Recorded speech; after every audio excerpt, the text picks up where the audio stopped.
Harry Potter اور تہہ خانے کے اسرار چوتھا باب کتاب گھر کا تماشا۔ رون کے گھر کا ماحول پریویٹ ڈرائیو اسٹریٹ کے ماحول سے بالکل الگ تھلگ تھا۔ ڈرسلی گھرانہ اشیاء کو قاعدے اور قرینے سے رکھنا پسند کرتا تھا اور ان میں مصنوعی قسم کا رکھ رکھاؤ پایا جاتا تھا، جبکہ ویزلی گھرانے میں ضابطوں اور پابندیوں کی خلاف ورزی کرنا مقبول مشغلہ سمجھا جاتا تھا۔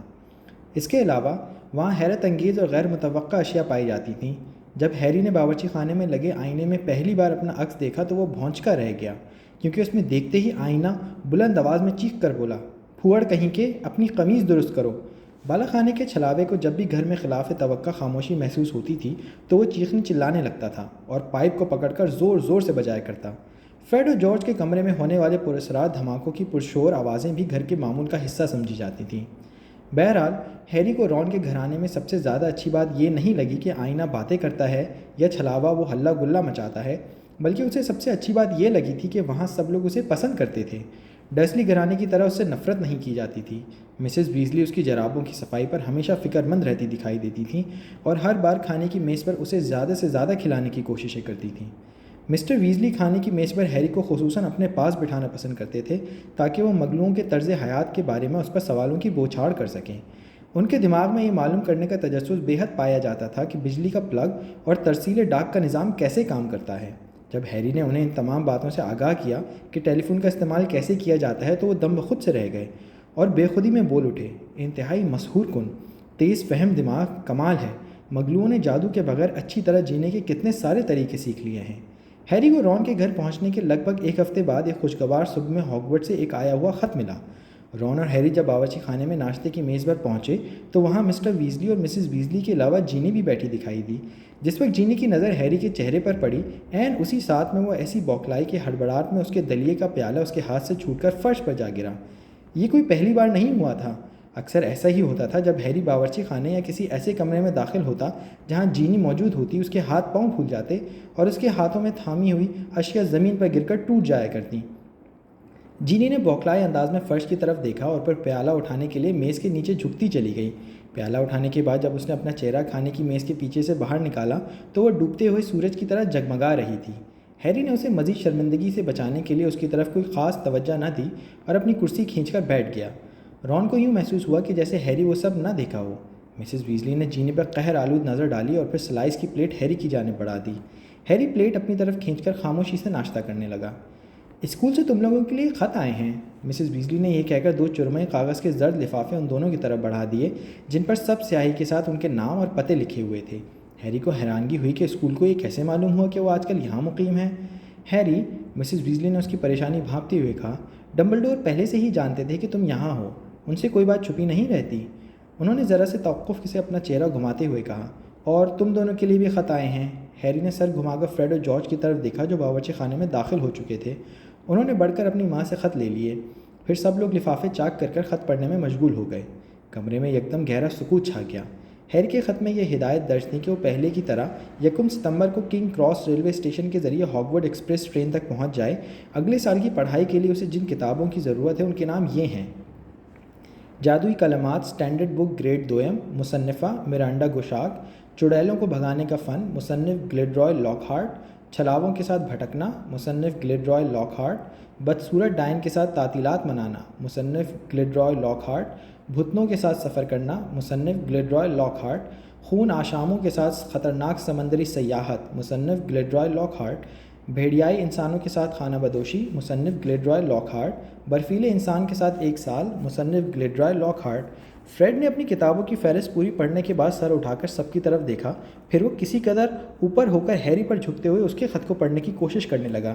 تو تمہیں بھی لاک ہارٹ کی ساری کتابیں لانے کے لیے کہا گیا ہے؟ یوں لگتا ہے کہ جیسے ہمارا تاریک جادو سے محفوظ رہنے کے فن کا نیا استاد لاک ہارٹ کا بڑا پرستار ہے۔ میں شرط لگا سکتا ہوں کہ استاد ضرور کوئی جادوگرنی ہی ہوگی، فریڈ نے نہایت اعتماد سے کہا۔ اسی لمحے اس کی نظر اپنی ماں کے بگڑتے ہوئے چہرے پر پڑی تو وہ فوراً سر جھکا کر مربع کھانے میں مشغول ہو گیا۔ یہ کتابیں سستی نہیں ہوں گی، لاک ہارٹ کی کتابیں خاصی مہنگی ہوتی ہیں، جارج نے کنکھیوں سے اپنی ماں باپ کی طرف دیکھتے ہوئے کہا۔ ہم انتظام کر لیں گے، مسز ویزلی نے تیزی سے کہا، لیکن پریشانی کے سائے ان کے چہرے سے جھلک رہے تھے۔ مجھے پوری امید ہے کہ ہمیں جینے کے لیے کئی استعمال شدہ اشیاء مل جائیں گی۔ اوہ، تو تم بھی اس سال ہاگورڈ میں پڑھنے کے لیے جا رہی ہو؟ ہیری نے اچانک جینی کی طرف مڑ کر پوچھا تو جینی نے جھجکتے ہوئے اپنا سر جھٹک دیا۔ شرمیلے پن کی سرخی اس قدر پھیلی کہ اس کے چہرے اور سرخ بالوں میں فرق کرنا مشکل ہو گیا۔ ہیری کی آنکھیں خود پر مرتکز دیکھ کر وہ ایسی گھبرائی کہ اس نے اپنی کوہنی قریب پڑے مکھن کے پیالے میں ڈبو ڈالی۔ خوش قسمتی سے یہ منظر ہیری کے سوا اور کسی نے نہیں دیکھا تھا۔ ٹھیک اسی لمحے رون کا بڑا بھائی پرسی اندر داخل ہوا۔ سب کی توجہ اس کی طرف مبذول ہو گئی۔ وہ ہاگورڈ جانے کے لیے پوری طرح تیار دکھائی دے رہا تھا۔ اس نے اسکول کی وردی پہن رکھی تھی اور اوپر پہنی ہوئی جیکٹ پر اس کا مانیٹر والا بیج بکسوئی کے ساتھ لٹکا ہوا دکھائی دے رہا تھا۔ گڈ مارننگ، بڑا سہانا دن ہے، پرسی نے مسکرا کر کہا اور آگے بڑھ کر خالی کرسی کو کھینچ کر بیٹھ گیا۔ ابھی وہ پوری طرح بیٹھ نہیں پایا تھا کہ وہ ایسے اچھلا جیسے کرسی میں برقی روح گزر رہی ہو۔ اس نے مڑ کر کرسی کی تہہ سے ایک بھورے رنگ کا ڈسٹر اٹھایا۔ ہیری حیرت بھری نظروں سے پرسی کے ہاتھ میں ڈسٹر کو سانس لیتا ہوا دیکھ رہا تھا۔ وہ ابھی تک کچھ سمجھ نہیں پایا تھا۔ ایریل، رون نے تیزی سے یہ کہتے ہوئے اسے اٹھ کر پرسی کے ہاتھوں سے ایک مریل سا الو پکڑ لیا۔ اس نے الو کے پروں کے نیچے سے ایک خط برآمد کیا۔ آخرکار وہ ہرمائنی کا جواب لے ہی آیا تھا۔ میں نے ہرمائنی کو خط لکھ کر بتایا تھا کہ ہم تمہیں ڈرسلی گھرانے سے آزاد کروانے کی کوشش کر رہے ہیں، رون نے پرجوش انداز میں ہیری کو بتایا، اور پھر وہ ایریل کو پچھلے دروازے کے پاس ٹھیک رکھے ہوئے چھجے کے قریب لے گیا۔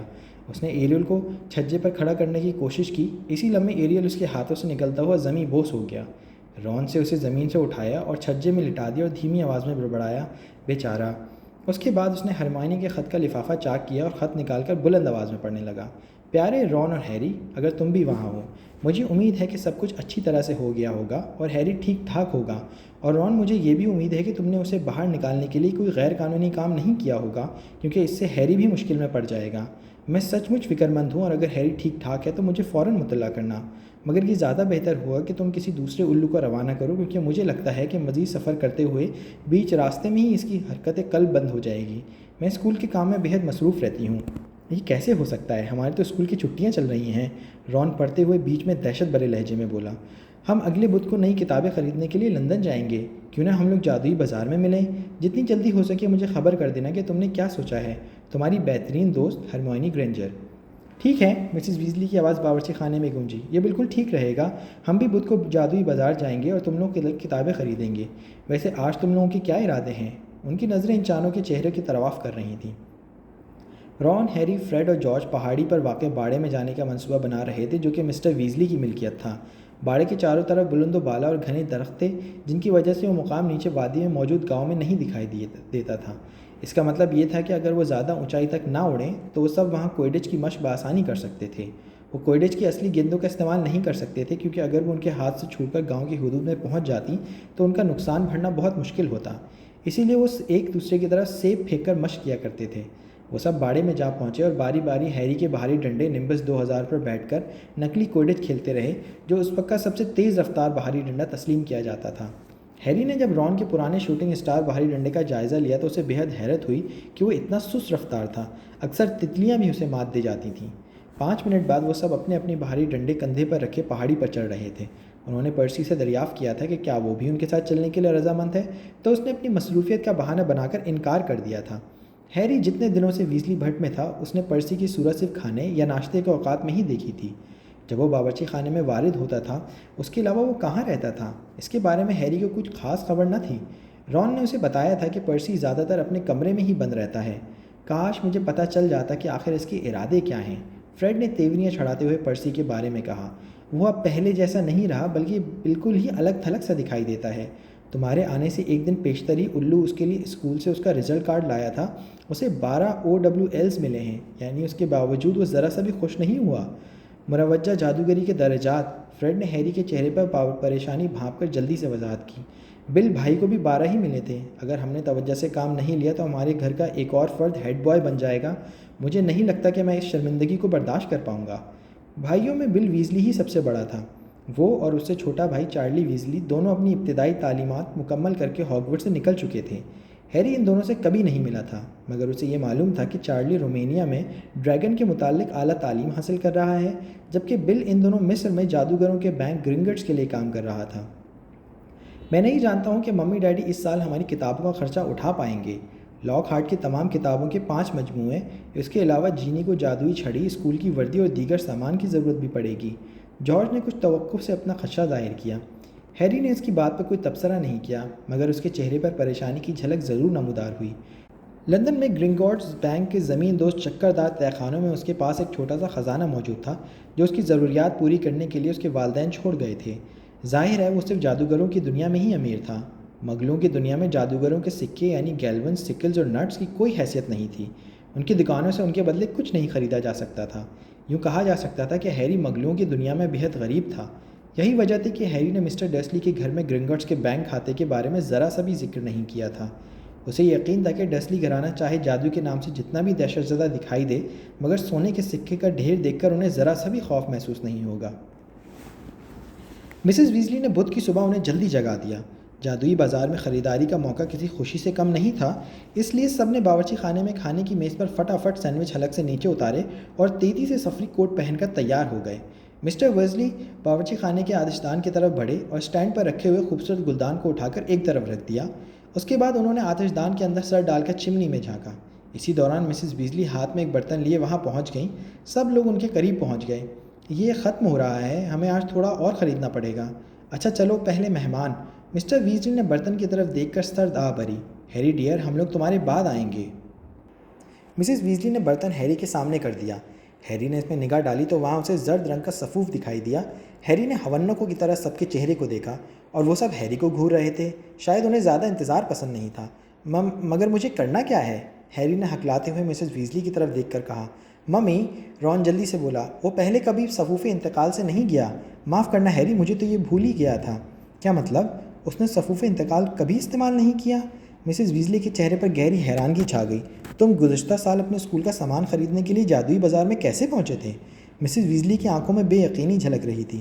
میں زمین دوست چلنے والی ٹرین کے ذریعے وہاں پہنچا تھا، ہیری نے جواب دیا۔ کیا واقعی؟ مسٹر ویزلی اچھل پڑے۔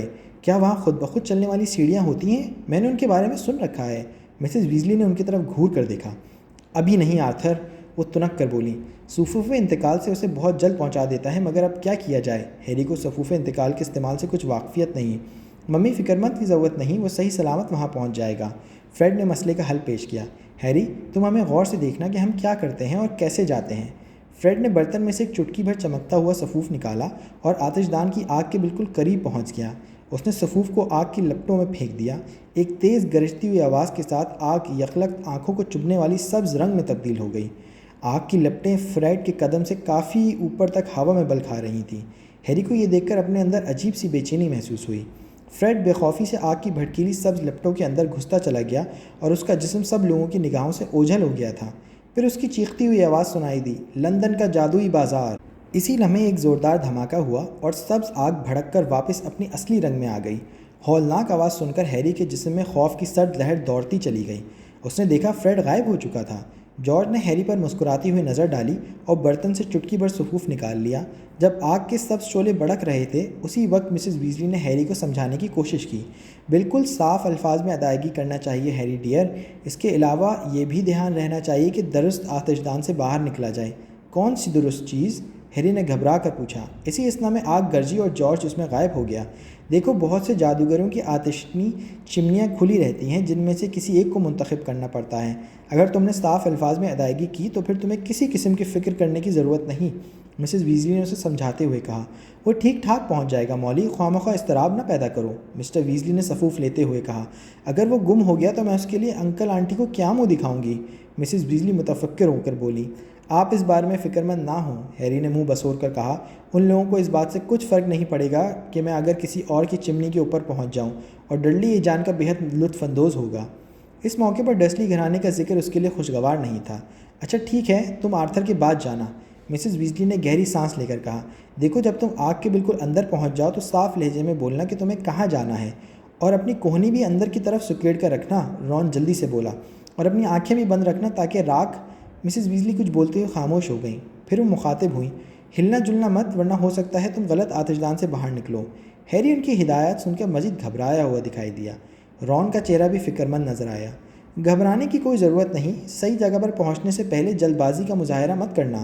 جب تک تم فریڈ اور جارج کو نہ دیکھ لو، آگ میں سے باہر نکلنے کی کوشش مت کرنا، بلکہ انتظار کرنا۔ ہیری نے ان سب ہدایات کو ذہن نشیں کرنے کی کوشش کی اور پھر آگے بڑھ کر سفوف کی چٹکی بھری اور لرزتے ہوئے قدموں کے ساتھ آگ کے بالکل سامنے جا کھڑا ہوا۔ اس نے ایک گہری سانس لی، پھر صفوف کو آگ کے شعلے پر پھینک دیا۔ آگ سبز رنگ میں بدل گئی تو اس نے آگے قدم بڑھایا۔ آگ کسی گرم ہوا کی طرح اس کے چہرے پر اپنی تپش ڈال رہی تھی۔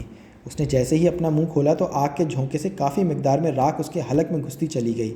اس نے جلدی سے کھانستے ہوئے تیز آواز میں کہا، لندن کا جادی بازار۔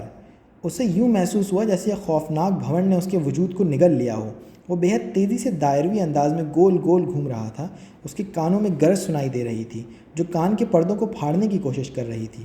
اس نے اپنی آنکھیں کھلی رکھنے کی کوشش کی، لیکن سب شعلوں میں تیزی سے گھومنے کی وجہ سے اس کا دماغ چکرانے لگا۔ اچانک کوئی نوکیلی چیز اس کی کونی سے ٹکرائی تو ہیری نے جلدی سے اپنی کونی اندر کو سکیڑ لی۔ کونی پر چوٹ لگنے سے شدید درد کا احساس ہوا۔ وہ اب بھی دائروی انداز میں گھوم رہا تھا، لگاتار گھوم رہا تھا۔ اچانک اسے ایسا محسوس ہوا جیسے آگ کے شعلے ٹھنڈے پڑ رہے ہیں اور ان کی حدت ختم ہوتی جا رہی ہے۔ خوشگوار ہوا کے جھونکے اس کے چہرے پر تماچے مار رہے تھے۔ اس نے اپنی اینک کے پیچھے سے آدھ کھلی آنکھوں سے دیکھا تو اسے دور آتش دانوں کی دھندلی قطاریں اور ان کے نیچے کمرے دکھائی دیے۔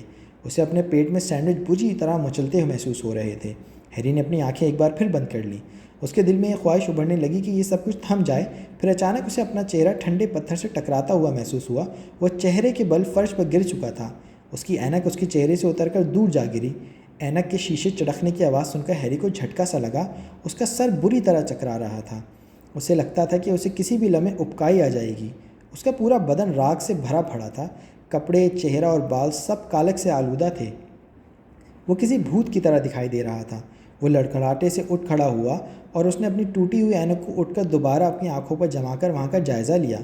وہ اس جگہ پر بالکل تنہا کھڑا تھا۔ اس بات کا اسے قطعی اندازہ نہیں تھا کہ وہ اس وقت کہاں تھا۔ اس نے سر اٹھا کر دیکھا تو اسے چمنی کا راستہ دکھائی دیا۔ وہ اس وقت ایک بڑے پتھریلے آتش دان میں کھڑا تھا۔ جلدی اسے یہ اندازہ ہو گیا کہ وہ کسی جادوگر کی بڑی اور کم روشنی والی دکان میں وارد ہوا ہے، جہاں عجیب و غریب سامان شوکیس میں سجا ہوا دکھائی دے رہا تھا۔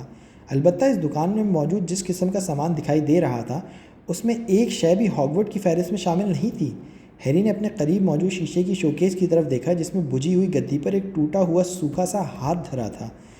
اس کے قریب خون سے لتھڑی ہوئی تاش کی گڈی اور گھورتی ہوئی کانچ کی آنکھوں کا جوڑا پڑا ہوا تھا۔ شیطانی چہروں کے خوفناک ماسک دیواروں پر آویزہ تھے جو ہیری کو شعلہ بار نگاہوں سے گھور رہے تھے۔ کاؤنٹر پر انسانی ہڈیوں کا ڈھیر پڑا تھا اور چھت پر زنگ لگے نوکیلے اوزار لٹکے ہوئے تھے۔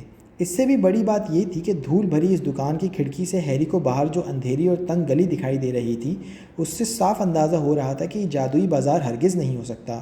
اس نے سوچا کہ وہ جتنی جلدی ہو سکے اس دکان سے باہر نکل جائے، یہی اس کے لیے بہتر ہوگا۔ اس کی ناک اب بھی دکھ رہی تھی کیونکہ گرتے ہوئے ناک پتھریلی سطح سے بری طرح ٹکرائی تھی۔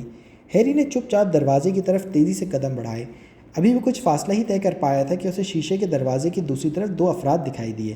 ان میں سے ایک صورت ایسی تھی جسے ہیری قطعی طور پر پسند نہیں کرتا تھا، اور اس موقع پر تو اس سے ملنا بے حد ناگوار تھا کیونکہ ہیری جانتا تھا کہ وہ راستہ بھٹک چکا ہے۔ اس کے جسم پر کئی خراشیں پڑی ہوئی تھیں۔ اس کا جسم چمنی کی کالک اور راکھ سے اٹا ہوا ہے۔ اس کی اینک کے شیشے ٹوٹ چکے ہیں۔ وہ ہاگورٹ میں تماشا نہیں بننا چاہتا تھا۔ اسے دکھائی دینے والا شناسا چہرہ کوئی اور نہیں تھا، اس کے اسکول کا ایک طالب علم تھا اور اس کا بڑا حریف ڈریکو میلفوئے۔ ہیری نے فوراً ارد گرد دیکھا اور قریب ہی اسے ایک بڑی سیاہ الماری دکھائی دی۔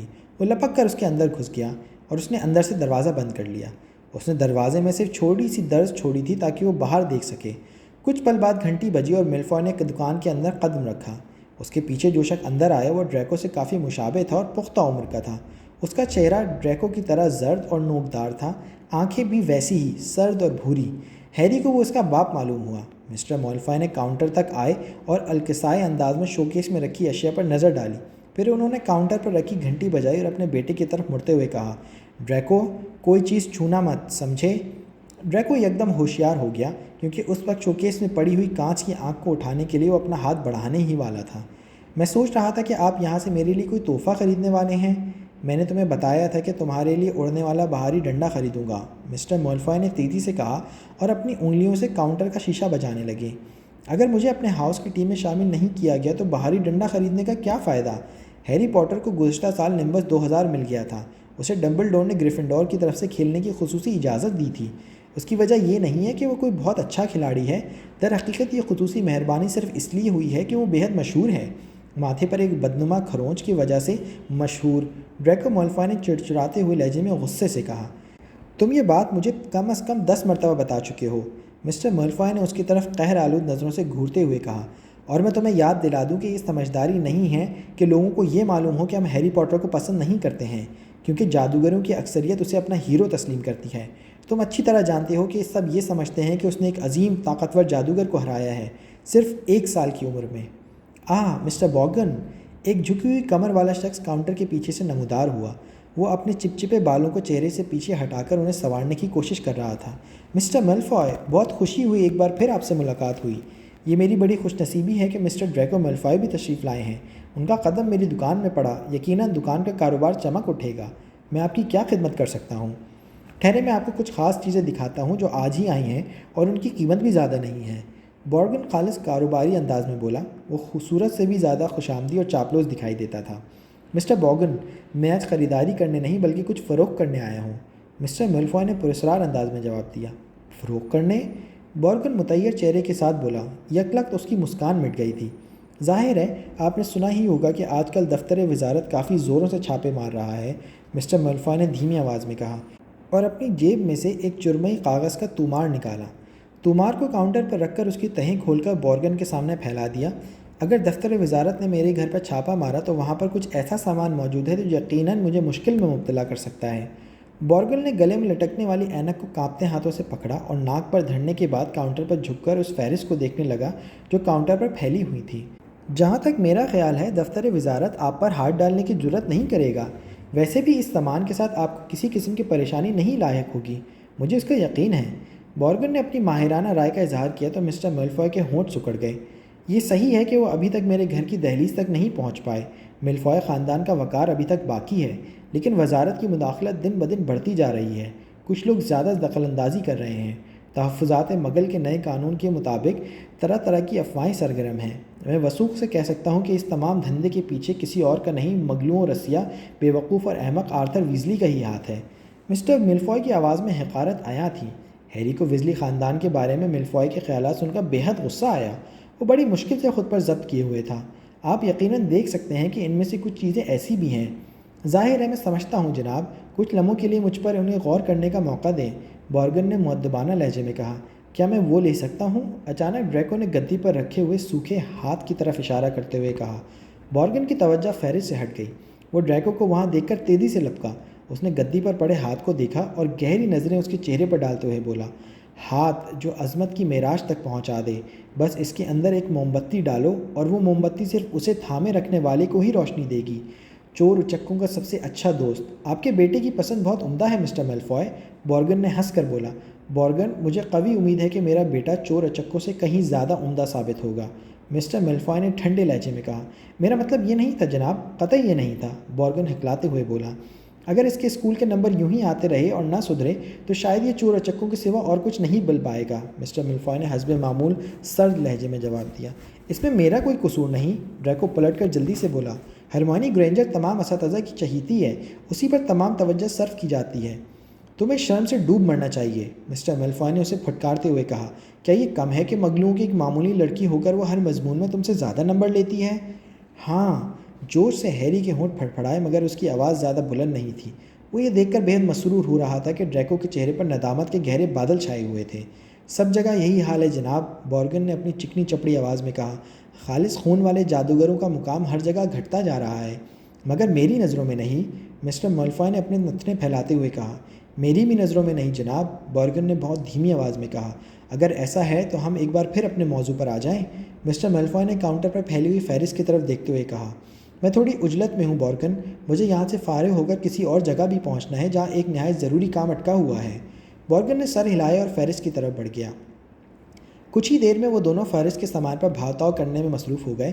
اچانک ہیری کو اپنا خون خشک ہوتا ہوا محسوس ہوا۔ ڈریکو بے دہانی میں چیزوں کا غور سے جائزہ لیتا ہوا اس سمت میں بڑھتا آ رہا تھا جہاں ہیری اس وقت چھپا ہوا تھا۔ ڈریکو ایک شوکیس کے پاس رکا اور چھت سے لٹکتے ہوئے پھانسی کے پندے کی رسی کو عجیب سی نظروں سے دیکھنے لگا۔ پھر وہ کچھ مزید آگے بڑھا اور موتیوں سے بنے ایک نفیس اور دلکش ہار کے ساتھ لگے ہوئے کارڈ کو بلند آواز میں پڑھنے لگا۔ خبردار، اسے مت چھوئیے، لعنتی منحوس ہار، اب تک 19 مغل عورتیں اسے اپنی ملکیت میں رکھنے کی پاداش میں اپنی جان سے ہاتھ دھو بیٹھی ہیں۔ ڈریکو عبارت پڑھ کر ایک قدم پیچھے ہٹ گیا۔ وہ جو ہی مڑا تو اس کی نظریں دائیں سمت میں رکھی ہوئی پرانی سی زنگ آلود الماری پر جم گئیں۔ اسی لمحے ہیری کا دل اچھل کر حلق میں آ گیا۔ ڈریکو کے قدم الماری کی طرف بڑھ گئے۔ اس نے جو ہی اپنا ہاتھ الماری کے ہینڈل کی طرف بڑھایا تو اسے ایک تیز آواز سنائی دی۔ سودا پکا، مسٹر میلفوائے نے مسرت آمیز آواز میں کہا۔ ڈریکو آؤ چلیں۔ جو ہی ڈریکو وہاں سے پلٹا تو ہیری کی جان میں جان آئی۔ اس نے جلدی سے اپنی آستین کے ساتھ ماتھے کا پسینہ پونچھ دیا۔ مسٹر باگن، مجھے امید ہے کہ آپ کا دن عمدہ گزرے گا۔ میں کل اپنی جاگیر پر سامان کے ساتھ آپ کا انتظار کروں گا۔ ہیری کو دکان میں مسٹر میلفوائے کی آواز سنائی دی۔ جو ہی دروازہ بند ہوا تو بارگن کا خوشامدی لہجہ یکدم بدل گیا۔ آپ کا بھی دن خوشگوار گزرے مسٹر میلفوائے۔ لوگ جو کہتے ہیں اگر وہ سچ ہے تو آپ کی جاگیر میں جتنا غیر قانونی سامان چھپا ہوا ہے اس کا نصف بھی کم کا سودا آپ نے مجھ سے طے کیا ہے۔ بارگن ناگواری سے بڑبڑاتا ہوا اگبی کمرے کی طرف بڑھتا چلا گیا اور پھر ہیری کی نظروں سے اوجھل ہو گیا۔ ہیری نے ایک ساتھ گزرنے کا انتظار کیا کہ کہیں وہ واپس نہ لوٹ آئے۔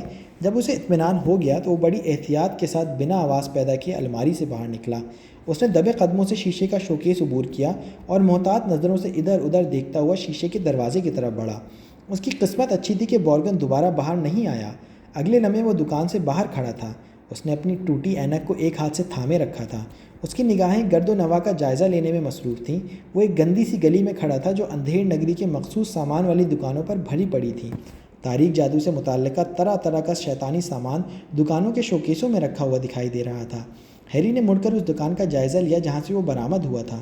بارگن اینڈ بروکس۔ ایک بڑی تختی اس دکان کے اوپر نصب دکھائی دی۔ وہ دکان تمام دکانوں کی نسبت بڑی اور کشادہ دکھائی دے رہی تھی۔ ہیری کی نظر بالکل سامنے والی دکان پر جا کر جم سی گئی۔ اس کی شیشے کی کھڑکی کے پار پڑے ہوئے شوکیس میں برائے فروخت کے کارٹ کے ساتھ بڑی تعداد میں انسانی کھوپڑیاں رکھی ہوئی تھیں۔ وہ متجسس اور سہمی نظروں سے آگے بڑھا۔ دو دکانیں آگے پہنچ کر ایک دکان میں سے اسے شیشے کا بڑا مرتبان دکھائی دیا جس میں خوفناک قسم کی دیو ہیکل سیاہ مکڑے بے چینی سے ادھر ادھر بھاگ رہے تھے۔ قریبی دو جادوگر دکھائی دیے جو شکل و صورت سے انتہائی کری اور گھٹیا دکھائی دیے تھے۔ وہ اس کی طرف عجیب نظروں سے دیکھ کر بڑبڑاتے ہوئے آپس میں گفتگو کر رہے تھے۔ ہیری کو نہ جانے کیوں ان سے خوف محسوس ہونے لگا۔ وہ ان پر سے دھیان ہٹا کر آگے کی طرف چل دیا۔ اس نے اپنے ایک ہاتھ سے ٹوٹی ہوئی اینک کو تھام رکھا تھا جو بار بار اس کی آنکھوں سے ہٹ جاتی تھی۔ اس کا ذہن پوری طرح اس کی کوششوں میں جتا ہوا تھا کہ کسی طرح وہ شیطانی گلی سے باہر نکلنے کا راستہ تلاش کر لے۔ اسے یقین تھا کہ وہ اپنی کوشش میں جلد ہی کامیاب ہو جائے گا۔ زہریلی موم بتیاں بیچنے والی دکان کے اوپر ایک پرانا سائن بورڈ لگا ہوا دکھائی دے رہا تھا جس پر دکان کا نام جلی حروف میں دکھائی دے رہا تھا۔ ہیری نے وہیں اس گلی کا نام لکھا دیکھا، شیطانی بازار۔ ہیری کو اس وقت معلوم ہوا کہ وہ جادوئی بازار کے بجائے شیطانی بازار میں پہنچ گیا ہے، مگر یہ معلومات کافی نہیں تھیں۔ شیطانی بازار کہاں واقع تھا اور جادوئی بازار کیسے پہنچا جا سکتا تھا؟ ہیری کو سائن بورڈ کی معلومات سے کوئی خاص مدد نہیں ملی کیونکہ اس نے کبھی پہلے اس بازار کا نام بھی نہیں سنا تھا اور نہ ہی اس بارے میں کچھ جانتا تھا۔ بہرحال وہ اس بات کو اچھی طرح سمجھ چکا تھا کہ ویزلی بھٹ کے آتش دان میں کھڑے ہو کر منہ میں راکھ بھر جانے کے باعث اس نے صاف الفاظ میں جادوئی بازار نہیں کہا تھا جس کی وجہ سے وہ راستہ بھٹک گیا ہے۔ ہیری نے گہرا سانس لے کر مطمئن رہنے کی کوشش کی۔ وہ اپنے چہرے پر کسی قسم کی گھبراہٹ طاری نہیں کرنا چاہتا تھا۔ وہ ٹھنڈے دماغ سے غور و فکر کر رہا تھا کہ اب کیا کیا جائے۔ لڑکے، تم کھو گئے ہو کیا؟ اچانک ہیری کے کان کے قریب ایک چیختی ہوئی آواز سنائی دی۔ وہ ہڑبڑاہٹ میں اچھل پڑا۔ اس نے مڑ کر دیکھا تو ایک بدصورت چڑیل نما بوڑھی جادوگرنی پہلو میں کھڑی دکھائی دی۔ اس کے ہاتھ میں ایک گندی سی ٹوکری تھی جو انسانی ثابت ناخنوں سے بھری ہوئی تھی۔ بڑھیا جادوگرنی نے عجیب سی ہنسی کا مظاہرہ کیا تو ہیری کو اس کے منہ میں گنتی کے چند دانت دکھائی دیے جو نہایت آلودہ اور سیاہ پڑ چکے تھے۔ وہ لاشعوری انداز میں ایک قدم پیچھے ہٹ گیا۔ بڑھیا جادوگرنی نے آگے بڑھ کر اس پر استہزائیہ نظر ڈالی اور ایک ہاتھ سے اس کی کلائی کو اپنے استخوانی پنجے میں جکڑ لیا۔ میں ٹھیک ہوں، شکریہ، ہیری ہکلاتے ہوئے بولا۔ میں تو بس۔ ابھی ہیری کا جملہ مکمل نہیں ہو پایا تھا کہ ایک بلند شناسہ آواز اس کے کانوں میں پڑی۔ ہیری، تم وہاں نیچے کیا کر رہے ہو؟ ہیری نے یکدم مڑ کر دیکھا۔ کچھ فاصلے پر اونچے چبوترے پر کھڑے شخص کی صورت دیکھ کر اس کا دل بری طرح اچھلنے لگا۔ جادوگرنی کی نظر جب اس شخص پر پڑی تو وہ یکلک گھبرا سی گئی۔ گھبراہٹ میں اس کے ہاتھوں میں پکڑی ہوئی ٹوکری لرز گئی۔ انسانی ناخنوں کی بڑی مقدار ٹوکری میں سے نکل کر اس کے پیروں میں جا گری۔ وہ عجیب سی آواز میں خود کو کوسنے لگی۔ ہیری کو دکھائی دینے والا شخص حیرت بھری نظروں سے اس کی طرف دیکھ رہا تھا۔ وہ دیو قامت اور قوی ہیکل حادثے کا مالک تھا۔ لمبے گھنے سیاہ بال، چہرہ کھچڑی داڑھی سے بھرا ہوا اور بھنوری جیسی چھوٹی سیاہ آنکھیں اس کی شخصیت کو کافی روبدار بنا رہی تھیں۔ وہ نہایت دھیمی چال کے ساتھ اونچے چبوترے کی سیڑھیاں اتر کر نیچے آیا۔ وہ ہیری کے بالکل سامنے پہنچ گیا۔ ہیگرڈ، ہیری نے بمشکل اپنی بے ترتیب سانس کو قابو میں لاتے ہوئے کہا، میں راستہ بھٹک گیا تھا، صفوف انتقال۔ ہیگرڈ نے ہیری کی گردن پکڑ کر اسے جادوگرنی سے دور کھینچا۔ ہیری کی کلائی پر سے جادوگرنی کی گرفت چھوٹنے سے اسے زوردار جھٹکا لگا اور ناخنوں کی غلیظ ٹوکری اس کے ہاتھوں سے نکل کر زمین پر اوندھی جا گری۔ ہیگرڈ نے وہاں زیادہ ٹھہرنا مناسب نہیں سمجھا۔ وہ ہیری کو کھینچتا ہوا سیڑھیوں کی طرف بڑھ گیا۔ اوپر پہنچنے کے بعد وہ چکر دار گلیوں میں سے گزرتے چلے گئے۔ ہیری کے کانوں میں بڑھیا جادوگرنی کے چیخنے چلانے کی آوازیں پڑ رہی تھیں جو ابھی تک ہیگرڈ کو بری طرح کوس رہی تھی۔ کچھ ہی دیر میں وہ دونوں اندھیری گلی سے نکل کر سورج کی چمکتی ہوئی روشنی میں پہنچ گئے۔ ہیری کو دور ایک جانی پہچانی برف جیسی سفید سنگ مرمر کی عمارت دکھائی دی۔ وہ جادوگروں کا محفوظ ترین بینک گرینگٹس تھا۔ ہیگرڈ اسے سیدھا جادوئی بازار میں لے آیا۔ تمہاری حالت بہت خراب دکھائی دے رہی ہے، ہیگرڈ نے روکھے پن سے کہا۔ اس نے ہیری کے کپڑوں سے راکھ جھاڑنے کی کوشش کرتے ہوئے اس کی کمر پر ایسا زوردار دھپا مارا کہ ہیری کے قدم زمین سے اکھڑ گئے اور وہ بمشکل عطار کے دکان کے باہر پڑے ہوئے ڈریگن کے گوبر سے بھرے ہوئے ٹب میں گرتے گرتے بچا۔ معاف کرنا، ہیگرڈ جلدی سے بولا، تم شیطانی بازار میں بھٹک رہے تھے۔ اگر ہم نہ آتے، وہ بہت خطرناک جگہ ہے ہیری، ہم نہیں چاہتے کہ کوئی تمہیں وہاں دیکھے۔ مجھے اس بات کا احساس ہو چکا ہے، ہیری نے کہا، اور جب ہیگرڈ نے دوبارہ اس کی راکھ جھاڑنے کی کوشش کی تو وہ جھک کر بچ گیا۔ میں نے تمہیں بتایا ہے کہ میں وہاں کھو گیا تھا، ویسے تم وہاں کیا کر رہے تھے؟ ہم وہاں گھونگھو کی دوا لینے گئے تھے، وہ اسکول کی ساری سبزیاں کھا جاتے ہیں۔ تم اکیلے تو نہیں آئے ہو؟ ہیگرڈ نے اسے گھورتے ہوئے پوچھا۔ میں آج کل ویزلی بٹ میں ٹھہرا ہوا ہوں، مگر میں ان سے بچھڑ گیا ہوں، مجھے انہیں تلاش کرنا چاہیے، ہیری نے جلدی سے کہا۔ اس کی نظریں جادوئی بازار کا احاطہ کرنے لگیں۔ وہ دونوں ایک ساتھ سڑک پر چلنے لگے۔ تم نے ہمارے خط کا جواب کیوں نہیں دیا؟ ہیگرڈ نے چلتے ہوئے پوچھا۔ ہیری نے ہیگرڈ کے ساتھ چلتے ہوئے قریباً دوڑنا پڑ رہا تھا۔ ہیگرڈ کی بڑی بڑی اور لمبی ٹانگیں ایک قدم میں زیادہ فاصلہ طے کر رہی تھیں۔ اس کے ایک قدم کی برابری کرنے کے لیے ہیری کو دوڑ کر بیک وقت 3 قدم طے کرنا پڑتے تھے۔ ہیری نے دوڑتے دوڑتے ڈوبی خرس اور ڈرسلی افراد کے خراب رویے کی روداد اسے سنا ڈالی۔ بدماش مغل، ہیگرڈ نے انکل ورنن پر فکرہ کسا۔ اگر ہمیں پتہ چل جاتا تو؟ ہیگرڈ کی بات بیچ میں ہی رہ گئی۔ قریب سے تیز چیختی ہوئی آواز سنائی دی، ہیری، ہیری، یہاں اوپر! جب ہیری نے اوپر دیکھا تو گرنگوٹس کی سفید سیڑھیوں کے سب سے اوپر اسے ہرمیونی گرینجر کا چہرہ دکھائی دیا۔ وہ ان سے ملنے کے لیے سیڑھیوں سے دھڑدھڑاتی ہوئی نیچے اتر آئی۔ اس کے گھنے بھورے بال اس کے پیچھے لہراتے ہوئے دکھائی دے رہے تھے۔ تمہاری اینک کو کیا ہوا ہیری؟ ہیلو ہیگرڈ، تم دونوں سے دوبارہ ملنا کتنا اچھا لگ رہا ہے۔ کیا تم گرنگٹس میں آ رہے تھے ہیری؟ ہرمیونی نے کئی سوال ایک ساتھ کر دیے۔ میں ویزلی افراد کو تلاش کر رہا ہوں، جیسے ہی وہ مجھے مل گئے تو میں وہاں آؤں گا، ہیری نے دھیمے لہجے میں کہا۔ ہرمیونی نے سر ہلایا۔ تب تو تمہیں زیادہ انتظار نہیں کرنا پڑے گا، ہیگرڈ نے دانت نکالتے ہوئے کہا۔ ہیری اور ہرمیونی کی نگاہیں چاروں طرف گھوم گئیں۔ پرہجوم بازار میں جلد ہی انہیں رون، فریڈ، جارج، پرسی اور مسٹر ویزلی اپنی طرف بھاگتے ہوئے آتے دکھائی دیے۔ ہیری، مسٹر ویزلی ہانپتے ہوئے بولے، ہمیں امید تھی کہ تم بس ایک آتش دان دور گئے ہوگے۔ انہوں نے اپنے چمکتے ہوئے گنجے سر سے پسینہ پوچھ ڈالا۔ مولی تو پریشانی کے مارے بے حال ہو گئی تھی، وہ ہمارے پیچھے پیچھے آ رہی ہے۔ تم کہاں باہر نکلے ہیری؟ رون نے تجسس بھری آواز میں سوال کیا۔ شیطانی بازار سے، ہیگرڈ نے منہ بسور کا جواب دیا۔ واہ، کیا بات ہے! فریڈ اور جارج نے ایک ساتھ کلکاری ماری۔ ہمیں وہاں جانے کی اجازت کبھی نہیں ملی۔ رون کے چہرے پر مروبیت چھائی ہوئی دکھائی دی۔ پرسی کا چہرہ بالکل سپاٹ تھا، جیسے اسے معاملے سے کچھ واسطہ ہی نہ ہو۔ اور ہمارا خیال ہے کہ کبھی بھی ملنا نہیں چاہیے، ہیگرڈ غرا کر بولا۔ اسی اسنا میں مسز ویزلی کا چہرہ دکھائی دیا جو قریباً بھاگتی ہوئی ان کی طرف آ رہی تھی۔ ان کے ایک ہاتھ میں تھاما ہوا تھیلا ہوا میں جھول رہا تھا اور دوسرے ہاتھ میں جینی کی کلائی پکڑی ہوئی تھی جو ان کے ساتھ بمشکل دوڑ پا رہی تھی۔ او ہیری، میرے بچے، تم کہیں بھی پہنچ سکتے تھے، مسز ویزلی کی پریشان کن آواز سنائی دی۔ انہوں نے اپنی سانس کو قابو میں کرتے ہوئے اپنے تھیلے میں سے ایک برش نکالا اور ہیری کے کپڑوں سے راکھ جھاڑنے لگی، جسے ہیگرڈ بھی صاف نہیں کر پایا تھا۔ مسٹر ویزلی نے ہیری کے ہاتھوں سے اس کی اینک پکڑی اور اپنی جادوئی چھڑی سے ٹکرا کر واپس لوٹا دی۔ ہیری اینک کو دیکھ کر دم بخود رہ گیا، وہ بالکل نئی جیسی دکھائی دے رہی تھی۔ اب ہم چلتے ہیں، ہیگرڈ نے کہا۔ تمہارا بہت شکریہ ہیگرڈ، اگر تم اسے شیطانی بازار میں نہ ملتے تو؟ مسٹر ویزلی نے ہیگرڈ کا ہاتھ دباتے ہوئے کہا۔ ہیگرڈ نے مسکرا کر سر ہلا دیا۔ اچھا تو اسکول میں ملاقات ہوگی، ہیگرڈ نے سب کو مخاطب کر کے کہا اور وہ قدم بڑھاتا ہوا دور چلا گیا۔ پرہجوم بازار میں اس کا سر ہی نہیں بلکہ کندھے بھی باقی لوگوں سے اونچے دکھائی دے رہے تھے۔ ذرا سوچو تو صحیح، بورگن اینڈ بروکس کی دکان میں مجھے کون دکھائی دیا؟ گرنگوٹس کی سیڑھیاں چڑھتے ہوئے ہیری نے رون اور ہرمیونی سے سنسنی خیز انداز میں پوچھا۔ وہ دونوں اس کی طرف گہری نظروں سے دیکھنے لگے۔ میلفوائے اور ڈریکو، ہیری نے تیزی سے بتایا۔ کیا لوسیس میلفوائے نے وہاں سے کچھ خریدا؟ ان کے عقب میں چلتے ہوئے مسٹر ویزلی نے چونک کر فوراً پوچھا۔ نہیں، وہ اپنا سامان بیچنا چاہتے تھے، ہیری نے مڑ کر جواب دیا۔ اس کا مطلب یہ ہے کہ اب اسے پریشانی لاحق ہو رہی ہے، مسٹر ویزلی نے الجھے ہوئے انداز میں خود کلامی کی۔ کسی غیر قانونی چیز کے لیے لوسیس میلفوائے کو گرفتار کرنے میں مجھے کتنا مزہ آئے گا۔ بہتر ہوگا کہ تم سنبھل کر کام کرو آرتھر ویزلی، مسز ویزلی کاٹدار لہجے میں کر رہی۔ تم جانتے ہو خاندان بیحد خطرناک ہے آرتھر، اپنے منہ میں اتنا بڑا نوالا مت بھر لینا جسے چبانا تمہارے لیے مشکل ہو جائے۔ اسی وقت وہ بینک کے دروازے کے پاس پہنچے۔ ایک گوبلن نے آگے بڑھ کر دروازہ کھول کر ان کا استقبال کیا۔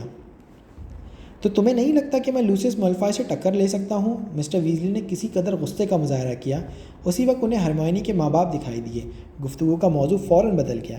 ہرمائنی کے والدین کاؤنٹر کے قریب کچھ پریشان دکھائی دے رہے تھے۔ سنگ مرمر کا بڑا کاؤنٹر پورے ہال میں پھیلا ہوا تھا۔ قریب جانے پر معلوم ہوا کہ وہ خود کو اس مخلوق میں اجنبی محسوس کر رہے تھے اور اس انتظار میں تھے کہ ہرمائنی وہاں پہنچ کر انہیں گوبلن سے متعارف کرائے۔ واہ، آپ لوگ تو مگلز ہیں! مسٹر ویزلی نے گرم جوشی سے مصافحہ کرتے ہوئے اپنی چھپی خوشی کا اظہار کیا۔ اس مسرت آمیز لمحات میں خوشگوار ذائقہ مشروب کا ایک دور تو ضرور ہونا چاہیے۔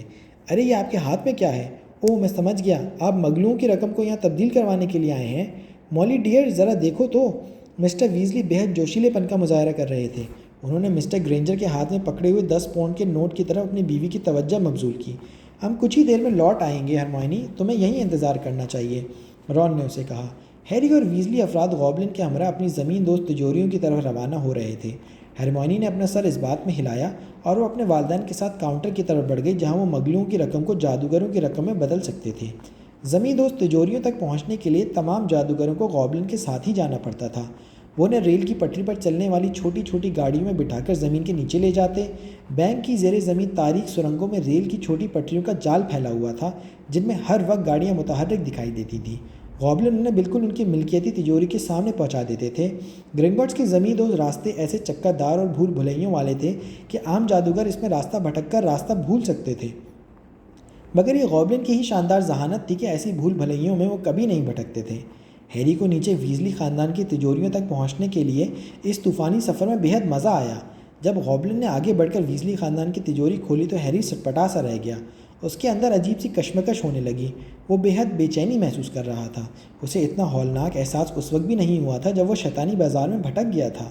تجوری میں ایک طرف چاندی کے سکل کی ایک چھوٹی سی ڈھیری رکھی تھی جبکہ دوسری طرف صرف ایک سونے کا گیلنس پڑا تھا۔ مسٹر ویزلی نے تجوری کے کونوں میں اچھی طرح ٹٹول کر دیکھا اور پھر سارے سکے اپنے بیگ میں بھر لیے۔ وہاں سے فارغ ہو کر وہ سب لوگ ہیری کے ساتھ اس کی تجوری تک پہنچے۔ ہیری تجوری کھول کر اندر چلا گیا۔ اسے اس وقت بڑا ناگوار احساس ہوا جب سب لوگ تجوری کے سامنے پہنچ گئے اور اندر جھانک کر دیکھنے کی کوشش کرنے لگے کہ وہاں کتنا خزانہ چھپا ہے۔ ہیری نے جلدی سے تجوری کا دروازہ بھیڑ دیا اور کوشش کی کہ وہ کسی کو یہ دیکھنے کا موقع نہ دے۔ وہ سرت رفتاری سے مٹھی بھر کر چمڑے کی چھوٹی سی تھیلی میں سکے ڈالنے لگا۔ گرنگوٹ سے فراغت کے بعد جب وہ لوگ سنگ مرمر کی سیڑھیاں اتر رہے تھے اس وقت انہوں نے ایک دوسرے کو خیر بات کہا۔ اب انہیں اپنا اپنا سامان خریدنے کی فکر لاحق ہو رہی تھی۔ ہیری نے سنا کہ پرسی اپنے ماں سے نئی قلم خریدنے کی ضد کر رہا تھا۔ اسی وقت فریڈ اور جارج کو ہاگورٹ کا گہرا دوست لی جارڈن دکھائی دیا۔ وہ دونوں سب کو چھوڑ چھاڑ کر اس کی طرف لپکے۔ مسٹر ویزلی اس بات پر اصرار کرتے دکھائی دیے کہ مسٹر گرینجر ان کے ساتھ چل کر لی کی کالڈرن میں ایک گلاس مشروب کا ضرور پئیں۔ ہم سب 1 گھنٹے بعد کتابوں کی دکان فلورش اینڈ بولٹس میں اکٹھے ہوں گے۔ وہیں تمہاری اسکول کی کتابیں خریدنا ہے۔ اتنی دیر تک ہیری تم اپنا دوسرا سامان خرید سکتے ہو، مسٹر ویزلی نے جینی کے ساتھ جاتے ہوئے کہا، اور تم لوگ شیطانی بازار میں قدم بھی مت رکھنا، سمجھے تم دونوں؟ مسز ویزلی نے ایک طرف بڑھتے ہوئے چلا کر دور کھڑے جڑواں بھائیوں سے کہا اور جینی کو ساتھ لیے پرانی استعمال شدہ کتابیں بیچنے والی دکان کی طرف بڑھ گئیں۔ ہیری، رون اور ہرمائنی پیوند لگی سڑک پر چہل قدمی کرنے لگے۔ ہیری کی جیب میں سونے، چاندی اور کانسی کے سکوں سے بری تھیلی کنکناہٹ پیدا کر رہی تھی اور خرچ ہونے کے لیے بےتاب دکھائی دے رہی تھی۔ ہیری نے آگے بڑھ کر اسٹرابری، مونگ پھلی اور مکھن کے ذائقے والی 3 بڑے آئس کریم کپ خریدے۔ وہ تینوں مزے لے کر آئس کریم کھانے لگے۔ وہ چہل قدمی کرتے ہوئے تمام دکانوں کی کھڑکیوں میں سے اندر رکھے سامان کا جائزہ لیتے رہے۔ وہ چلتے چلتے جادوئی بازار کی ایک شاندار دکان کوالٹی کوئڈج سپلائز تک پہنچ گئے۔ رون ایک سی ٹکٹکی باندھے وہاں سجے ہوئے سامان کو دیکھنے لگا۔ وہاں کوئڈج کھیل سے متعلق اعلیٰ اور معیاری ساز و سامان بھرا ہوا تھا۔ رون کی للچائی اور حسرت بھری نظریں خصوصاً چڈلی کینن کے جاموں پر مرتکز تھیں۔ اسی وقت ہرمائنی نے اس کی کیفیت بھانپ کر اسے قریباً گھسیٹتے ہوئے آگے کی طرف کھینچا۔ وہ دونوں کو لے کر سیاہی اور چرمئی کاغذ خریدنے کے لیے ایک دکان کی طرف بڑھی۔ ہیری نے ایک دکان پر لگے سائن بورڈ کی طرف نظر ڈالی، گیمبل اینڈ چاپس، جادوگری فنون لطیفہ کی دکان۔ وہیں انہیں جارج، فریڈ اور لی جارڈن دکھائی دیے جو ڈاکٹر فلپسٹر ساختہ جادوئی پٹاخوں پر لٹو ہو رہے تھے۔ ان پٹاخوں کی خوبی یہ تھی کہ وہ نمی میں بھی چلتے تھے اور حدت پیدا نہیں کرتے تھے۔ پھر انہیں ایک چھوٹی سی کباڑی کی دکان دکھائی دی جس میں ٹوٹی ہوئی جادوئی چھڑیوں کا ڈھیر بھرا رکھا تھا۔ ایک طرف پیتل کے غیر متوازن ترازو پڑے تھے اور دوسری طرف پرانے چوغوں کا ڈھیر تھا جن پر مختلف رنگوں کے جادوئی سیالوں کے دھبے لگ چکے تھے۔ وہیں انہیں پرسی ملا جو ایک چھوٹی اور غیر دلچسپ کتاب کے مطالعے میں گہرائی سے ڈوبا ہوا تھا۔ وہ سب اس کے قریب پہنچ گئے۔ ہیری نے پرسی کے ہاتھوں میں موجود کتاب پر نظر ڈالی تو بڑے حروف میں اس کا عنوان دکھائی دیا: کامیابی حاصل کرنے والے مانیٹرز کے راز، ہاگورٹ کے مانیٹر اور ان کے بعد کا زمانہ۔ ایسا لگتا ہے یہ بہت مسحور کن ہوگا۔ رون نے گھراتی ہوئی آواز میں کتاب کے عقبی حصے پر موجود جلی سرخی کو پڑھا۔ دفع ہو جاؤ یہاں سے، پرسی ان کی مداخلت پر جھنجھلا کر بولا۔ انہوں نے پرسی کو اس کے حال پر چھوڑ دیا اور آگے بڑھ گئے۔ ظاہر ہے پرسی بڑا ولولہ العزم ہے، اس نے تمام منصوبہ بندی پیشتر ہی کر لی ہے، وہ جادوئی وزارت میں بڑا عہدہ حاصل کرنے کا خواہش مند ہے۔ رون نے ہیری اور ہرمائنی کو دھیمے انداز سے باخبر کیا۔ وہ دونوں حیرت بھری نظروں سے ایک دوسرے کو دیکھنے لگے۔ ایک گھنٹے بعد وہ سب فلرش اینڈ بولٹس نامی کتابوں کی دکان کی طرف چل دیے۔ اس طرف جانے والے وہ اکیلے نہیں تھے، بہت سارے لوگ اس طرف بڑھتے ہوئے دکھائی دے رہے تھے۔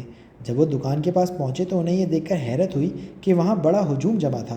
لوگ اندر داخل ہونے کے لیے ایک دوسرے سے دھینگا مشتی کر رہے تھے۔ وہ تینوں ایک دوسرے کی طرف سوالیہ نظروں سے دیکھنے لگے، لیکن یہ کیفیت زیادہ دیر تک برقرار نہ رہ پائی۔ جلدی وہ اس کی وجہ جان گئے۔ ان کے سر کے اوپر ایک بڑا بینر جھول رہا تھا، اس پر ایک عبارت درج تھی: گلڈروائے لاک ہارٹ اپنی خود نشست میرا جادوئی کمال کی کتابوں پر دستخط کریں گے آج 12:30 بجے سے 4:30 بجے تک۔ ہم ان سے سچ مچ مل سکتے ہیں؟ ہرمائنی نے چیخ کر کہا۔ میرا مطلب ہے انہوں نے ہماری ساری کتابیں لکھی ہیں۔ ہجوم میں زیادہ تر جادوگرنیاں دکھائی دے رہی تھیں جو مسز ویزلی کی طرح عمردار تھیں۔ ایک پریشان حال جادوگر جو دربان کے فرائض انجام دے رہا تھا، وہ چیخ چیخ کر انہیں سمجھانے کی کوشش کر رہا تھا: خاموش ہو جائیے، براہ کرم پرسکون کھڑی رہیں، دیکھیے ایک دوسرے کو دھکا مت دیں، اپنی کتابوں کا دھیان رکھیے، بے فکر رہیے، سب کی ملاقات ہو جائے گی۔ تھوڑی سی کوشش کے بعد ہیری، رون اور ہرمائنی دکان میں داخل ہو گئے۔ دکان کے اندر تک لوگوں کی لمبی قطار دکھائی دے رہی تھی۔ جہاں گلڈروائے لاک ہارٹ اپنی کتابوں پر آٹوگراف دے رہا تھا، ان تینوں نے وہاں سے چڑیلوں کو بھگانے کا فن برائے سال دوئم نامی کتاب کی ایک ایک جلد جھپٹ کر اٹھائی اور سرکتے ہوئے قطار میں اس جگہ پہنچ گئے جہاں ویزلی افراد مسٹر اور مسز گرینجر کے ساتھ کھڑے تھے۔ اوہ، تم لوگ بھی پہنچ گئے، اب سب ٹھیک ہے۔ مسز ویزلی نے ان کی طرف دیکھ کر خوشی کا اظہار کیا۔ ان کی سانس تیزی سے چل رہی تھی اور وہ اپنے بالوں پر ہاتھ پھیر کر انہیں درست کرنے کی کوشش کر رہی تھی۔ وہ ہمیں صرف 1 منٹ کے بعد دکھائی دیں گے۔ دھیرے دھیرے قطار آگے بڑھتی چلی گئی اور پھر انہیں گلڈروائے لاک ہارٹ دکھائی دینے لگا جو بڑی میز کے پیچھے بیٹھا مسکرا کر کتابوں پر دستخط کر رہا تھا۔ ہیری نے دیکھا کہ گلڈروائے کے چاروں طرف اس کی قد آور تصویریں رکھی ہوئی تھیں جن میں متحرک دکھائی دے رہا تھا اور موجود سب لوگوں کو آنکھیں مار رہا تھا۔ اس کے اجلے سفید دانت موتیوں کی طرح چمک رہے تھے۔ ان تصویروں کے باہر جیتا جاگتا گلڈروائے لاک ہارٹ شوخ چمکیلے نیلے رنگ کا چوغا پہنے ہوا تھا جو کہ اس کی نیلی آنکھوں سے چغلی کھا رہا تھا۔ اس کے لہریے بالوں کے اوپر بانکے انداز میں جادوگروں کا نوکیلا ہیڈ دھرا تھا اور وہ واقعی دلکش صورت کا مالک تھا۔ ایک پستہ قامت چڑچڑا سا دکھائی دینے والا آدمی چاروں طرف پھدکتے ہوئے ایک دیو ہیکل کیمرے سے تصویریں بنانے میں مصروف تھا۔ جب اس کے کیمرے کی تیز روشنی جھلملاتی تو دکان کے اندر 14ویں کے چاند جیسی روشنی پھیل جاتی تھی اور اس کے کیمرے پر لگے بڑے فلیش سے ارغوانی رنگ کا دھواں خارج ہوتا تھا۔ ایک پل کے لیے سب کو ایسا لگتا کہ وہ اندھے ہو چکے ہیں۔ وہ آدمی پیچھے ہٹ کر عمدہ تصویر اتارنے کی کوشش کر رہا تھا۔ اس نے رون کو غراتے ہوئے کہا: راستے سے ہٹ جاؤ، میں روزنامہ جادوگر کے لیے تصویر بنانا چاہتا ہوں۔ بہت بڑی بات ہے، رون نے اپنا پیر ملتے ہوئے کہا۔ اس کی بات سن کر فوٹوگرافر چڑ سا گیا۔ گلڈروائے لاک ہارٹ نے رون کی بات سن کر اپنی نظریں اٹھائیں۔ اسے پہلی نظر میں رون دکھائی دیا جس کا چہرہ ناپسندیدہ جذبات کی عکاسی کر رہا تھا۔ پھر گلڈروائے کو ہیری دکھائی دیا۔ گلڈروائے کی آنکھیں ہیری پر جم سی گئیں۔ وہ لمحہ بھر کے لیے دم بخود سا دکھائی دیا۔ وہ بغور نظروں سے اس کا جائزہ لے رہا تھا۔ اچانک وہ اپنی جگہ سے اچھل کر کھڑا ہو گیا۔ کہیں یہ ہیری پوٹر تو نہیں؟ گلڈروائے لاک ہارٹ نے بلند آواز میں چلا کر کہا۔ ہجوم میں عجیب سی تھلملی مچ گئی۔ لوگوں کی ملی جلی آوازیں سنائی دینے لگیں۔ وہ ایک دوسرے سے سرگوشیاں خسر پھسر کر رہے تھے۔ لاک ہارٹ نے آگے کی طرف جست لگائی، ہیری کا بازو پکڑا اور اسے کھینچ کر اپنی میز کی طرف لے گیا۔ پوری دکان ہجوم پرجوش چالیوں سے گونج اٹھی۔ ہیری کا چہرہ سرخ ہو رہا تھا جب لاک ہارٹ نے فوٹوگراف کی طرف ہاتھ اٹھا کر اشارہ کیا جو بڑی دیوانگی سے تصویریں کھینچ رہا تھا اور ویزلی افراد کو مسلسل ارغوانی دھوئیں کے بادلوں میں غرق کر دیتا تھا۔ جہاں دوسرے لوگ خوش تھے وہیں ویزلی افراد فوٹوگرافر سے تنگ پڑ رہے تھے۔ ہیری ذرا اچھی طرح سے مسکراؤ، میں اور تم ایک ساتھ، یہ واقعی کل کے صفحہ اول پر شائع ہونے کے مستحق ہے، گلیڈرائے لاک نے اپنے چمکدار دانتوں کی نمائش کرتے ہوئے کہا۔ ایک تیز چمکدار روشنی نے آنکھوں کو چندھیا دیا تو مسٹر گلیڈرائے نے ہیری کا ہاتھ چھوڑ دیا۔ ان کی گرفت اتنی کڑی تھی کہ ہیری کی انگلیاں اس وقت تک لگ بھگ سوج چکی تھیں۔ اس نے ہاتھ چھوٹنے پر شکر ادا کیا اور اپنی انگلیوں کو دبا کر سہلانے لگا۔ اس نے ویزلی افراد کے پاس دوبارہ جانے کی کوشش کی تو مسٹر لاک نے اپنا بازو اس کے کندھوں پر پھیلا کر اسے اپنے ساتھ کرتے ہوئے بری طرح سے اپنی بغل میں بھینچ لیا۔ ہیری کو اپنی سانس رکتی ہوئی محسوس ہو رہی تھی۔ مسٹر گلیڈرائے نے اپنا ہاتھ لہرا کر ہجوم کو خاموش ہونے کا اشارہ کیا اور لوگوں کے منہ بند ہوتے چلے گئے۔ خواتین و حضرات، گلیڈرائے بلند آواز میں مخاطب ہوا، یہ نہایت غیر معمولی لمحات ہے۔ میں کچھ دیر سے ایک اعلان کرنا چاہتا تھا اور سمجھتا ہوں کہ یہ اس کے لیے نہایت موزوں پل ہے۔ اس کے بعد میں دوبارہ اپنے کام میں مصروف ہو جاؤں گا۔ اس نے توقف کیا۔ آج جب کم عمر ہیری فلرش اینڈ بورڈز میں داخل ہوا تو وہ صرف میری خود نشست خریدنا چاہتا تھا جو میں اسے اپنی خوشی سے تحفتاً دے رہا ہوں، بالکل مفت۔ ہجوم نے ایک بار پھر جوشیلی تالیوں سے اس کے احسن فعل کا خیر مقدم کیا۔ تب اسے یقیناً معلوم نہیں تھا کہ مسٹر لاک نے آگے سلسلہ کلام جوڑا اور ہیری کو ایک ہلکا سا جھٹکا دیا جس سے اس کی اینک پھسل کر اس کی ناک کے بالکل آخری سرے پر پہنچ گئی۔ وہ جلدی بلکہ اتنی آسانی سے میری کتاب میری جادوئی کمال حاصل کرنے میں کامیاب ہو جائے گا۔ سچ تو یہ ہے کہ اسے اور اس کے اسکول کے ساتھیوں کو در حقیقت میں خود ملنے والا ہوں۔ خواتین و حضرات، مجھے یہ اعلان کرنے میں بہت فخر محسوس ہو رہا ہے کہ اس ستمبر میں ہاگورڈ اسکول میں تاریک جادو سے محفوظ رہنے کے فن کے موضوع پر نیا استاد تعینات ہو چکا ہوں۔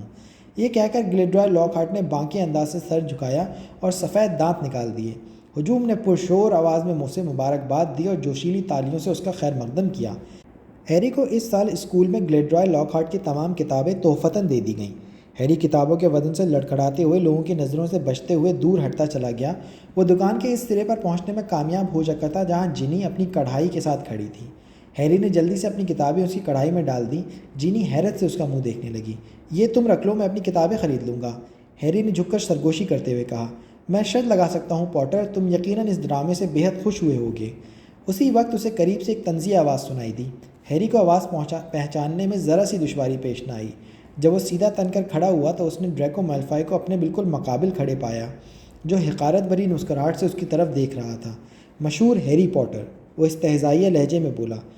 وہ اگر کتابوں کی دکانوں میں بھی جاتا ہے تو اس کی تصویر اخبار کے صفحہ اول پر چھپتی ہے۔ اسے اکیلا چھوڑ دو، وہ یہ سب نہیں چاہتا ہے، جینی تنک کر بولی۔ یہ پہلا موقع تھا کہ وہ ہیری کے سامنے کچھ بولی تھی۔ اس کی آنکھوں میں آگ کے شعلے نکلتے ہوئے دکھائی دے رہے تھے۔ ارے واہ پوٹر، تم نے اپنے لیے ننھی سی گرل فرینڈ بھی ڈھونڈ لی ہے، ڈریکو نے چہک کر کہا۔ جینی کا چہرہ شرم کے مارے سرخ ہوتا چلا گیا۔ رون اور ہرمانی نے بھی حالات کی نزاکت کو بھانپ لیا تھا اور وہ لاک کی کتابوں کے ڈھیر کو اٹھائے لڑکھڑاتے ہوئے لوگوں کے بیچ میں سے راستہ بناتے ہوئے ہیری کی طرف بڑھتے چلے آئے۔ اچھا تو یہ تم ہو، رون نے قریب پہنچ کر ڈریکو کی طرف دیکھ کر اس انداز میں کہا جیسے وہ کوئی ناکارہ سی چیز ہو اور اس کے جوتے سے خواہ چپک گئی ہو۔ میں شرط لگا سکتا ہوں کہ تم ہیری کو یہاں دیکھ کر یقیناً دنگ رہ گئے ہوگے، ہے نا؟ ہیری کو دیکھ کر اتنا حیران نہیں ہوا جتنا کہ تمہیں کسی کتابوں کی دکان میں دیکھ کر ہو رہا ہوں ویزلی، ڈریکو نے پلٹ کر اس کی طرف دیکھتے ہوئے اپنے جملے کو کھینچتے ہوئے کہا۔ مجھے لگتا ہے کہ تمہارے ماں باپ کو یہ کتابیں خریدنے کے بعد 1 مہینے تک بھوکا رہنا پڑے گا۔ رون کا چہرہ بھی اتنا ہی سرخ ہو گیا جتنا اس وقت جینی کا ہوا تھا۔ اس نے بھی اپنی کتابیں کڑھائی میں ڈال دیں اور سیدھا ہو کر ڈریکو کی طرف بڑھتا چلا گیا۔ اسی وقت ہیری اور ہرمائنی نے مداخلت کرتے ہوئے رون کی جیکٹ کے عقبے حصے کو پکڑ کر اسے پیچھے کی طرف کھینچا۔ رون، مسٹر ویزلی کی تیز آواز سنائی دی جو بمشکل آگ بگولا فریڈ اور جارج کو پیچھے ہٹاتے ہوئے آگے بڑھے تھے۔ تم کیا کر رہے ہو؟ یہاں بہت گرمی ہے، چلو باہر چلتے ہیں۔ آہا آرتھر ویزلی، ایک بھرائی ہوئی سرد مہر آواز سنائی دی۔ مسٹر ویزلی نے پلٹ کر دیکھا۔ یہ مسٹر میلفوائے کی آواز تھی جو ڈریکو کے کندھے پر اپنا ہاتھ رکھ کر کھڑے تھے۔ ان کے چہرے پر بھی ویسی ہی زہریلی مسکراہٹ چھائی ہوئی تھی جیسے کچھ لمحے پہلے ڈریکو کے چہرے پر رینگ رہی تھی۔ لوشیس، مسٹر ویزلی نے ٹھنڈے پن سے سر ہلاتے ہوئے کہا۔ سنا ہے دفتر وزارت میں آج کل تم بہت اونچے اڑ رہے ہو، مسٹر میلفوائے نے طنز کیا۔ اتنے سارے چھاپے، مجھے امید ہے کہ تمہیں یقیناً اوور ٹائم کی مزدوری مل رہی ہوگی۔ مسٹر ویزلی نے کوئی جواب نہیں دیا۔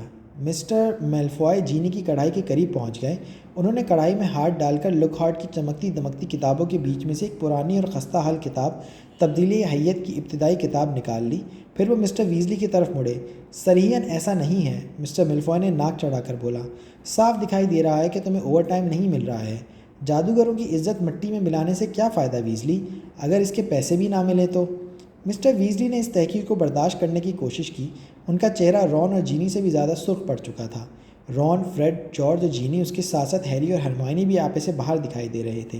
جادوگروں کی عزت کن باتوں سے مٹی میں مل جاتی ہے، اس بارے میں ہمارے خیالات بالکل الگ تھلگ ہیں، مسٹر ویزلی نے خود پر قابو رکھتے ہوئے دھیمے لہجے میں جواب دیا۔ ظاہر ہے، مسٹر میلفوائے نے کہا، اور ان کی زرد آنکھیں گھوم کر مسٹر اور مسز گرینجر پر ٹھہر گئیں، جو دہشت زدہ نظروں سے ان کی طرف متوجہ تھے۔ تم بھی کیسے لوگوں کے ساتھ اٹھتے بیٹھتے ہو ویزلی، اور میں سوچتا تھا کہ تمہارے خاندان اس سے زیادہ نیچے گندی نالی میں نہیں گر سکتا تھا۔ اچانک دکان میں دھات کی تیز آواز گونج اٹھی۔ مسٹر ویزلی نے سرت رفتاری سے جینی کی کڑائی کھینچی اور مسٹر میلفوائے کے سر پر دے ماری، پر وہ مشکل کڑائی سے بچ پائے۔ اسی لمحے مسٹر ویزلی نے میلفوائے پہ چھلانگ لگا دی۔ وہ دونوں ایک دوسرے سے گتم گتا ہو گئے اور ایک دوسرے کو دھکیلتے ہوئے کتابوں کی الماری سے جا ٹکرائے۔ الماری ان دونوں کی ٹکر سے ترچھی ہو کر رہ گئی۔ اس میں موجود مختلف جادوئی کتابیں ایک دوسرے کے سروں پر دھڑا دھڑ گرنے لگیں۔ وہاں موجود لوگوں میں بھگدڑ سی مچ گئی۔ اسے چھوڑنا مت ڈیڈی! اسی لمحے فریڈ اور جارج کی غصیلی آواز سنائی دی۔ نہیں آرتھر، نہیں آرتھر! مسز ویزلی چیخ رہی تھیں، مگر ان دونوں پر کوئی اثر نہیں ہو رہا تھا۔ ایک دوسرے پر گھوسیں اور لاتیں چل رہی تھیں۔ اسی لمحے وہاں دکان کا مالک آ پہنچا۔ اس نے اپنی دکان کا ستیہ ناش ہوتے دیکھا تو وہ سر پیٹ کر بولا، برائے کرم جھگڑا بند کیجیے، برائے کرم مجھ پر رحم کھائیے۔ لوگوں کی بھگدڑ اب کسی حد تک قابو میں آ چکی تھی، مگر وہ دونوں مسلسل ایک دوسرے کو زد و کوب کیے جا رہے تھے۔ اسی لمحے ایک گرجتی ہوئی بھاری بھرکم آواز سنائی دی، بہت ہو چکا، بس اب ختم کرو، بہت ہو چکا۔ وہ دیو ہیکل ہیگرڈ تھا، جو لوگوں کے سروں سے اونچا دکھائی دے رہا تھا۔ وہ کتابوں کے سمندر کے بیچ میں سے تیرتا ہوا ان کی طرف بڑھتا چلا آ رہا تھا۔ ایک ہی پل میں اس نے مسٹر ویزلی اور مسٹر میلفوائے کو الگ کر ڈالا۔ مسٹر ویزلی کا ہونٹ پھٹ چکا تھا اور خون بہہ رہا تھا، جبکہ مسٹر میلفوائے کی آنکھ کے قریب زہریلے نباتات کی انسائکلوپیڈیا کی نوک چبھ گئی تھی اور وہاں کا حصہ سیاہ پڑ چکا تھا۔ مسٹر میلفوائے کے ہاتھ میں ابھی تک جینی کی تبدیلی حیت کی ابتدائی کتاب پکڑی ہوئی تھی۔ انہوں نے غصیلے انداز سے کتاب جینی کی طرف بڑھائی۔ ہیری کو ان کی نگاہوں میں کینے کی عجیب سی چمک صاف دکھائی دے رہی تھی۔ لڑکی، پکڑو اپنی کتاب، تمہارا باپ تمہیں اس سے عمدہ کتاب خرید کر نہیں دے سکتا۔ جو ہی ہیگرڈ نے اپنی گرفت ختم کی تو مسٹر میلفوائے نے ڈریکو کو اشارہ کیا اور وہ دکان سے باہر نکل گئے۔ ڈریکو اپنی قہر آلود نگاہیں ان سب پر ڈالتا ہوا ان کے پیچھے ہو لیا تھا۔ تمہیں اسے نظر انداز کر دینا چاہیے تھا آرتھر، ہیگرڈ نے نرم لہجے میں کہا۔ مسٹر ویزلی اپنے لباس کی سلوٹوں کو درست کر رہے تھے۔ ہیگرڈ نے ابھی تک انہیں پکڑ رکھا تھا۔ وہ الگ بات تھی کہ جب اس نے انہیں مسٹر میلفوائے سے الگ کیا تھا اور انہیں اتنا کھینچ ڈالا کہ ان کے قدم زمین سے اٹھ گئے اور وہ ہوا میں معلق ہو کر رہ گئے تھے۔ پورے کا پورا خاندان تعفن زدہ ہے، سب لوگ یہ بات جانتے ہیں۔ ایک بھی میلفوائے اس لائق نہیں ہے کہ اس کی بات پر دھیان دیا جائے۔ بوسیدہ خون، یہی وجہ ہے کہ وہ کبھی سدھر نہیں سکے۔ اب چلو یہاں سے باہر چلتے ہیں، ہیگرڈ نے مسٹر ویزلی کو چھوڑتے ہوئے کہا۔ دکان کے مالک نے انہیں ایسی نظروں سے دیکھا جیسے وہ انہیں باہر نکلنے سے روکنا چاہتا ہو، لیکن وہ قامت میں مشکل سے دیو ہیکل ہیگرڈ کی کمر تک ہی پہنچتا تھا۔ شاید اسی لیے اس نے اپنے اس ارادے پر عمل نہ کرنے میں ہی دانشمندی سمجھی۔ دوسرے پل میں وہ لوگ سڑک پر پہنچ چکے تھے۔ وہ تیزی سے سڑک پر چل رہے تھے۔ گرینجر میاں بیوی خوف کے مارے ابھی تک کانپ رہے تھے۔ مسٹر ویزلی کا غصہ ابھی تک ٹھنڈا نہیں ہوا تھا۔ وہ آگ بگولا دکھائی دے رہے تھے۔ اپنے بچوں کے سامنے تم نے بہت اعلیٰ کارنامہ پیش کیا ہے آرتھر، سب کے سامنے مار کٹائی کی۔ گلڈرائے لاک ہارٹ نے ہمارے بارے میں کیا سوچا ہوگا؟ وہ تو بے حد مسرور تھا، فریڈ تیزی سے بولا۔ جب ہم باہر نکل رہے تھے تبھی آپ نے اس کی بات نہیں سنی؟ وہ روزنامہ جادوگر کے نامہ نگار کو کہہ رہا تھا کہ وہ اپنی خبر میں اس لڑائی کا ذکر ضرور کریں۔ انہوں نے یہ بھی کہا کہ اس سے ان کی خوب شہرت ہوگی۔ بہرحال لیکی کالڈرن کے آتش دان کی طرف لوٹتے وقت ان سب کے چہروں کا جوش مانند پڑ چکا تھا۔ آتش دان کے سامنے پہنچ کر وہ سب سفر کے لیے تیار ہو گئے۔ یہاں سے ہیری، ویزلی افراد اور خریدی کی تمام اشیاء ویزلی بیڈ پہنچانے والی تھی۔ مسٹر ویزلی نے مسٹر اور مسز گرینجر کو تسلی دیتے ہوئے وہاں سے رخصت کیا، جو وہاں سے نکل کر دوسری طرف مگلوؤں کی سڑک پر ان سب کی نظروں سے اوجھل ہو گئے۔ مسٹر ویزلی ان سے یہ پوچھنا چاہتے تھے کہ بس اسٹاپ کیسے کام کرتا ہے، لیکن مسز ویزلی کے چہرے کا اتار چڑھاؤ دیکھ کر وہ محض خاموش ہو کر رہ گئے۔ صفوف انتقال کی چٹکی بڑھنے سے پہلے ہیری نے اپنی اینک اتاری اور اسے اپنی جیب میں حفاظت سے رکھ لیا۔ صفوف انتقال کے ذریعے ایک جگہ سے دوسری جگہ پر منتقل ہونے کا یہ طریقہ اس کے لیے نہایت ناخوشگوار واقع ہوا تھا۔ شاید وجہ یہی تھی کہ اس کے بارے میں کوئی اچھا تاثر قائم نہیں کر پایا۔